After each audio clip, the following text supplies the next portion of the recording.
Dentro da física clássica, nós temos o estudo da mecânica, que é uma das partes da física. Na mecânica, nós estudamos os mais variados movimentos, desde o movimento, por exemplo, de uma formiga passeando pelo chão, até o movimento de translação da Terra ao redor do Sol. A mecânica ela é dividida em duas partes. Uma delas, que é o motivo do nosso estudo nesse tópico, que seria a cinemática, onde a gente apenas estuda os movimentos por eles existirem.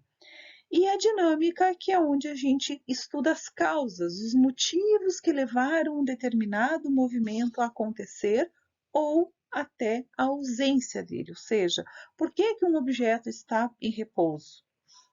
E aí, a gente tem então um exemplo bem prático, além desses dois exemplos que estão aqui na tela, nós temos um outro exemplo que é bem mais prático para a gente poder fazer a compreensão, que seria, por exemplo, você deixar cair uma caneta de uma certa altura e tal. O que vai acontecer? Na cinemática, você vai estudar de que altura caiu, quanto tempo levou para chegar ao chão, qual foi a velocidade, qual foi a aceleração dessa caneta. Já na dinâmica, você pode ter, além dos estudos da dinâmica, você também pode fazer análise de por que a caneta caiu, qual foi a energia potencial que essa caneta tinha antes de cair. E depois que essa caneta caiu, começou a cair, desculpa, que tipo de energia foi transformada, qual foi a força que impeliu essa caneta a cair para o chão e assim por diante. Voltando ao estudo da cinemática, então, para a gente poder fazer a análise, né, da posição, da velocidade, da aceleração dos corpos, primeiro a gente tem que estudar e compreender quais são os entes formadores da cinemática. Como é que eu consigo detectar o movimento ou não? E quais são, vamos dizer assim, os referenciais que eu vou adotar para determinar o tipo de corpo que eu estou analisando e o tipo de movimento que eu também devo analisar. Então, dentro da cinemática, então nós temos o ponto material, que, como está escrito aqui, é todo corpo cujas dimensões não interferem no estudo de um determinado fenômeno. O que significa isso? Imagine você que precisa fazer o desenho, né, a transposição de um pedaço do céu à noite, onde tem várias estrelas. Como é que você vai conseguir fazer o desenho das estrelas se o teu pedaço de papel ele é muito menor do que o tamanho do céu que você está vendo? Qual é o tipo de representação que você vai fazer para a infinidade de estrelas que você vê no céu? Geralmente, como é que faz? Através de pontos. Você vai desenhar pontos naquele céu para poder representar aquelas estrelas que você está vendo. Isso é chamado de ponto material. Basicamente, o que significa isso? Em palavras mais, vamos dizer assim, mais práticas. Todo objeto que você representa como um ponto em relação a um pano de fundo muito maior, sempre vai ser um ponto material. O corpo extenso, ele já é um complemento, vamos dizer, do ponto material. Ele tem as dimensões que interferem no estudo do fenômeno estudado. Ou seja, se você tivesse que fazer um desenho novamente, agora você faria o desenho de um objeto um pouco maior. Imagine, por exemplo, o céu que você desenhou no slide anterior com aquele monte de estrelas. Se a lua estiver cheia e tiver a superlua, o teu desenho, obviamente, não vai ser representado por um ponto. Você vai ter que desenhar a Lua de uma forma um pouco diferenciada em relação às estrelas que você enxerga, apesar de a Lua estar muito mais próxima do que as estrelas em relação ao teu referencial, que é a tua casa, ou seja, um espaço aqui na Terra. Existe uma outra forma que a gente pode fazer uma relação entre ponto material e corpo extenso para um mesmo objeto. Vamos pegar um exemplo, então, aqui de Caxias do Sul. A gente tem o aeroporto, o Cantergiani. Me desculpem se eu não falei direito, mas eu me enrolo um pouquinho para falar essa palavra, né? Mas, de toda forma, o nosso aeroporto regional aqui de Caxias, ele tem voos frequentes de Caxias para São Paulo. Agora imagine vocês que um avião está decolando de Caxias em direção a São Paulo. Quando ele já está no ar, você consegue ainda, se você estiver próximo, consegue ainda detectar a cor do logotipo da marca do avião, consegue identificar qual é a empresa, né, a fabricante ou a dona, no caso, desse avião. Você consegue enxergar as asas, você consegue verificar as janelas, só que com o passar de alguns segundos, até de repente 1 ou 2 minutinhos, você já não consegue mais enxergar esse avião no céu com tantos detalhes. O que vai acontecer? Essa riqueza de detalhes foi ficando para trás, por quê? Porque o céu continua sendo o mesmo, ou seja, tem o mesmo tamanho. Porém, esse avião já se distanciou o suficiente de você para que você consiga representá-lo como um corpo extenso. E aí, aquele avião que antes, quando você observou todos os detalhes que foram falados aqui, era um corpo extenso, agora ele passa a ser um ponto material. Um outro exemplo que a gente pode tomar, bem prático para isso, é um barquinho que está saindo de um porto ou de algum local que está atracado próximo do mar, e aí depois de um certo período você já enxerga esse barquinho lá no horizonte apenas como um ponto material. O exemplo que foi dado anteriormente sobre os corpos extensos e pontos materiais para um único objeto, né, o mesmo objeto, eles têm a ver com o referencial adotado, que nesse caso, no caso que foi comentado agora, o referencial era quem? Era sempre você. Era tudo em direção a você, ou seja, a distância que aquele objeto tinha em relação a você. O referencial ele é muito importante para a gente determinar se um corpo está em repouso ou se está em movimento. Um exemplo, uma pessoa ela pode estar em repouso em relação à Terra, ao planeta Terra, mas ela pode estar em movimento em relação à Lua. A Lua ela não faz o mesmo movimento de translação que seria igual ao movimento de rotação da Terra. Por isso que a gente não enxerga a Lua todos os dias, sempre no mesmo lugar. A gente enxerga ora num lugar, ora no outro, e assim por diante. Ora a gente enxerga a Lua minguante, ora cheia, e assim por diante, tá? Então, um outro exemplo. Você pode estar agora, nesse momento, sentado atrás de uma cadeira, desculpa, atrás de uma mesa, sentado em uma cadeira atrás de uma mesa, né? Você pode estar lendo esse texto e ouvindo as minhas palavras muito bem sentadinho, em repouso em relação à tua casa. Porém, se uma pessoa estivesse na estação espacial ou então estivesse lá na Lua e te observasse, porque ela está desconfiada que aconteceu alguma coisa contigo e ela está ali só te espionando, essa pessoa com certeza não vai te espionar 24 horas por dia. Por quê? Porque o movimento que ela vai ter lá em cima é diferente do teu movimento de rotação, porque você faz o mesmo movimento de rotação da Terra. Então, o que vai acontecer? Em relação àquela pessoa que está lá na Lua ou na estação espacial, você estará se movendo, mas em relação ao planeta Terra e à tua casa, você estará em repouso. Mas o que significa movimento e repouso? Ok? Vamos tomar como exemplo quando a gente está sentado dentro de um carro que está em movimento, ou seja, você está viajando, está passeando para algum lugar, o que nesse momento agora vai ser meio complicado, né? Porque devemos permanecer em casa, né? Mas vamos supor que tudo isso vai passar e, obviamente, você vai passear por aí algum dia. O que vai acontecer? Você vai estar dentro de um carro sendo conduzido por uma pessoa e esse carro estará em movimento. Mas em movimento a quê? Aí é que está a questão. Ele vai estar em movimento aos objetos que estão fora do carro. Tudo que estiver dentro do carro está em repouso. Em relação a quê? Em relação ao carro. Mas o que está fora está em movimento.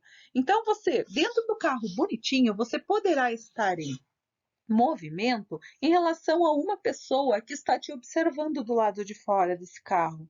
O carro passa pela pessoa, mas em relação a você que está sentado dentro do carro, Quem passou, na verdade, foi a pessoa. Então, sempre depende do referencial que você adota para determinar o repouso ou o movimento de uma pessoa. A gente tem até um exercício numa das listas, eu acho que é na lista obrigatória, que fala sobre o Abelardo e a Luísa. A Abelardo e a Heloísa, desculpe. A Heloísa está sentada dentro de um ônibus e uma pessoa está na frente dela sentada também. Esta pessoa que está na frente da Heloísa, ela está em repouso em relação ao quê? A qualquer pessoa que está dentro do ônibus. Por quê? Porque a Heloísa, ela sempre vai enxergar a pessoa no mesmo local. No mesmo local, apesar de o ônibus estar se movimentando. Agora, se você estiver observando a Heloísa e essa outra pessoa do lado de fora desse ônibus, para você, a Heloísa e o outro passageiro estarão em movimento. Por quê? Porque o ônibus está em movimento levando aquelas duas pessoas juntas. A trajetória é um outro ente da cinemática muito importante para a gente poder fazer um tipo de roteiro para que o movimento exista ou não. A trajetória é sempre representada por uma linha pontilhada ou uma linha tracejada apenas para induzir a pessoa que está lendo ou algum outro tipo de verificador do roteiro que foi feito, ou seja, a trajetória que será tomada ou que já foi tomada para que o movimento aconteça. Essa trajetória ela sempre tem que ter dois pontos fixos, que seriam os pontos de saída e os pontos de chegada. E a partir disso é feito o trajeto, o roteiro, a rota por onde o movimento vai ocorrer. Um exemplo ótimo, né, que a gente pode pensar nisso é o que vocês estão vendo aqui na imagem. Se vocês observarem, as pessoas estão deixando pegadas ali na neve apenas para. Ali não dá, na verdade, para ver se é neve ou se é areia, mas de toda sorte, nas duas situações acontece o mesmo fenômeno. Você passa e deixa pegadas por onde você passou, ou seja, as pegadas que você deixou, elas representam a trajetória que já aconteceu, aquilo que já foi. Existe também a trajetória futura, que seria o quê? Seria a trajetória que você está planejando para no futuro seguir. E um ótimo exemplo disso, que a gente vive nos dias atuais, né, com as novas tecnologias utilizadas, são os aplicativos de GPS. Pega aí, por exemplo, o Waze ou então o Google Maps, que quando você coloca dois pontos fixos, ou seja, a origem do teu movimento e a tua chegada, o teu ponto final, e ele faz o traçado, o trajeto do melhor movimento que você pode ter. Claro que considerando alguns parâmetros como pedágios, balsas, acidentes, trajeto mais longo, tipos de estradas, né? Então, a gente ainda consegue fazer dentro do aplicativo, utilizando alguns filtros, você consegue ter mais comodidades para o teu movimento, né? Mas, basicamente, é isso, tá? O trajeto, a trajetória, é a rota que o aplicativo ele vai fornecer para você para poder chegar no teu itinerário, né? Naquele teu objeto final. E a trajetória, ela sempre vai depender do referencial adotado. O teu ponto de saída, ele não é tão importante quanto o teu ponto de chegada, porque o teu ponto de chegada é que vai determinar os diferentes roteiros que você poderá tomar, ok? E a gente pode ter ainda duas formas de interpretar a trajetória. Ela pode ser uma trajetória curvilínea ou pode ser uma trajetória reta. Se vocês observarem ali, a trajetória reta, né, também chamado de movimento retilíneo, ele ali está representado pelo avião que está emitindo sinal de rádio para o radar. O radar detecta em linha reta a distância a que está aquele avião em relação à sua chegada, ou seja, em relação a ele mesmo. Já no movimento curvilíneo, a gente tem como exemplo aqui os vamos dizer assim, as rotas, né, ah, ao redor do Sol, do nosso sistema solar, de todos os nossos planetas. Eles fazem movimentos quase que curvilíneos em roda ao redor do Sol. E esses movimentos curvilíneos, eles são sempre respeitados e por esse motivo são trajetos que a gente pode traçar porque vai acontecer e já aconteceu. A posição escalar, ela nada mais é do que o quê? É em relação a um ponto de referência que você adotou ou que você está adotando no futuro, é saber localizar o seu ponto no espaço naquele determinado intervalo de tempo. A gente tem ali na imagem uma placa que fala que estamos na BR-343, ou seja, a gente consegue localizar onde é aquela BR, né? No caso, qual é o estado ou quais são os estados ligados por essa BR, e sabemos que naquele ponto ali estamos no quilômetro 270 dessa rodovia. Agora, como é que eu consigo determinar, então, posição escalar? Posição seria o quê? Seria o ponto no espaço em que você se encontra em determinados intervalos de tempo. Por exemplo, às 2 horas da tarde, eu estou nesta rodovia em um ponto. Às 3 horas da tarde, se eu seguir na mesma rodovia, eu já estou em outro ponto, ou seja, a minha posição já vai ser outra. Posição é sempre um ponto, é onde eu parei naquele momento. A partir do momento, no instante seguinte, no momento seguinte, eu já não estarei mais na mesma posição, já estarei ocupando outra posição. A gente tem um exemplo ali, ó. Partindo de uma viagem, para uma viagem do quilômetro 100 desta rodovia, agora o condutor se encontra passando pelo quilômetro 270, ou seja, ele estava no quilômetro 100 há algum tempo atrás. Neste momento, ele está no quilômetro 270 dessa rodovia.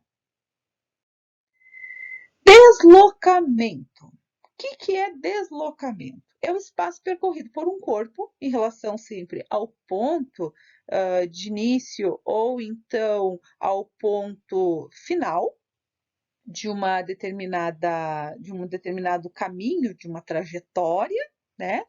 E sempre vai ser a menor distância, tá? Entre o ponto de partida e o ponto de chegada, mas sempre com trajetória em linha reta. Frisem isso que é muito importante. O deslocamento é a menor distância em linha reta entre o ponto de partida e o ponto de chegada. Se vocês observarem, nas duas imagens que a gente tem aqui embaixo, vamos pegar essa imagem colorida, onde a gente tem a distância, o espaço percorrido, ou seja, se eu tivesse que fazer algum tipo de trajeto, né, tivesse que sair do prédio para ir até a casa, eu teria que andar por aquela trajetória sinuosa que está aqui marcada em preto, que tem 50 quilômetros. Porém, em linha reta, eu consigo enxergar do prédio a casa a 30 quilômetros de distância. Esses 30 quilômetros seriam o deslocamento. Vocês observem que ele é um deslocamento em linha reta. Isso significa que é esse movimento aqui, ó, se vocês observarem, tá? O que significa isso? Que a nossa trajetória, como está escrito aqui em cima, tá? Ó, é efetivamente a menor distância, sempre em linha reta, entre o ponto de partida e o ponto de chegada. A gente tem outro exemplo, é um exemplo um pouco mais raro, né? Mas é um exemplo que dá uma certa confusão, porque às vezes a gente não consegue entender como que acontece isso, né? Nesse exemplo, a gente também tem é um exemplo de deslocamento. Essa imagem, ela mostra, é uma imagem real, onde ela mostra o trajeto que os atletas deveriam fazer na maratona de Curitiba, que ocorreu o ano passado, em 2019. A linha de partida aqui, ela coincide com a linha de chegada.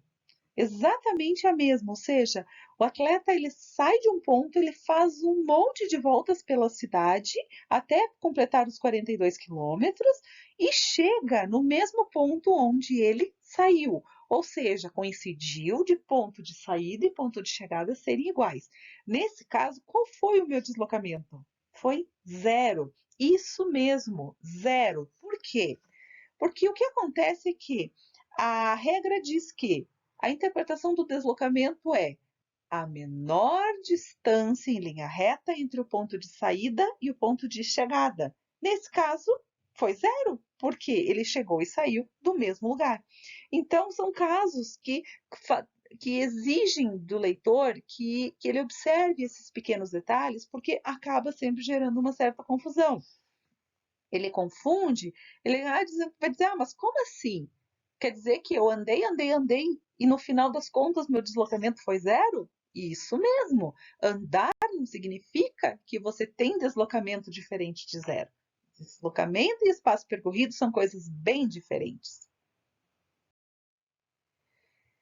Então, como é que a gente consegue então interpretar agora o espaço percorrido? O espaço percorrido é chamado também de caminho percorrido, distância percorrida, mas é de fato o que foi percorrido pelo corpo. Ou seja, vamos voltar lá àquele exemplo do prédio, onde uma pessoa vai ter que sair do prédio e vai para casa. O deslocamento seria representado aqui por essa linha reta em vermelho, né? Mas o nosso espaço percorrido aqui, que seria o que de fato a gente andou mesmo, agora ele está representado por o quê? Por esta linha em preto aqui, ou seja, os 50 quilômetros que foram andados de fato. Se eu tivesse que fazer um movimento de carro ou a pé, eu teria que andar 50 quilômetros. Visualmente, eu enxergo a casa a 30 quilômetros. Variação de espaço percorrido. Como a gente viu no slide anterior, espaço percorrido é o que de fato é andado, o que de fato é movido, né? E a diferença entre a posição final e a posição inicial, ela te dá a variação de espaço percorrido. Ou seja, eu andei, saí da posição 20 e parei na posição 50 metros da mesma estrada, do mesmo caminho. O que significa em linha reta? A minha variação de espaço percorrido. Seriam 30 metros. Por quê? Porque como eu saí da posição 20, andei mais 30, parei na posição 50. Aí a gente tem um exemplo ali de um ciclista que está fazendo movimentos sucessivos, passando por A, B e C. Contudo, no primeiro trajeto, ele vai de A a C. E de A a C, se a gente observar bem, a gente tem 1.000 metros menos 200. Essa primeira parte aqui, se vocês observarem. Agora, a segunda parte, o que ele faz? Ele faz um movimento inverso, ele inverte o sentido do seu movimento e volta do 1.000 para o 600. O que significa isso? Que o nosso espaço percorrido seriam o quê? Seriam os 800 metros que a gente tem de movimento na ida e mais os 400 metros na volta. Isso dá quanto? Dá 1.200 metros. Espaço percorrido seriam 1.200 metros, ok? Porque é o que de fato foi andado. Agora, quanto é que daria o deslocamento desse tipo de movimento? Observe que ele saiu da posição 200 e ele parou o seu movimento na posição 600. Qual seria então o deslocamento? 600 menos 200, 400 metros. Isso mesmo, o deslocamento seria 400, ou seja, no início do seu movimento ele estava na posição 200. Andou, andou, andou, e depois, quando encerrou seu movimento, estava na posição 600. Então é isso, galera. Espero que vocês tenham gostado. Se caso vocês não conseguiram entender, me contactem e aguardem os próximos capítulos. Ok? Bons estudos!